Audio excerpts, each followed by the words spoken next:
ఈ సాయుధ పోరాటం అనేటువంటిది పనిచేయడం అనేటువంటిది కష్టం జరగదు ఇప్పుడు.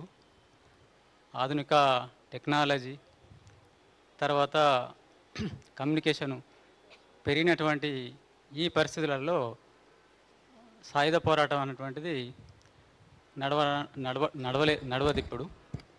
అందుకోసం ఇక్కడ ఉన్నటువంటి ఇప్పుడు ఉన్నవాళ్ళైనా తెలంగాణలో పనిచేసే వాళ్ళు, తెలంగాణ క్యాడర్స్ కూడా వచ్చి వాళ్ళు మాలాగే లొంగిపోయి వాళ్ళ వాళ్ళు బతకడానికి అవకాశం కల్పిస్తే గవర్నమెంట్ కల్పిస్తున్నదని చేస్తున్నది. అట్లా చేస్తే మంచిది. తర్వాత ఇక్కడున్న ప్రభుత్వానికి, పోలీసులకు మా నుండి ధన్యవాదాలు తెలుపుతున్నాం.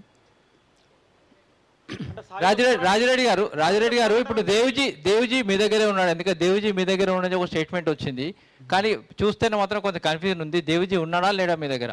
మా దగ్గర అయితే మేమైతే చాలా కాలం నుంచి విడిపోయి ఉన్నా. నేను అనారోగ్య సమస్య నుంచి దూరంగా ఉన్నా. తర్వాత నేను అనారోగ్య సమస్య నుంచి లొంగిపోతున్నా. ఆయన పరిస్థితి నాకు పూర్తిగా తెలియదు. ముందుగా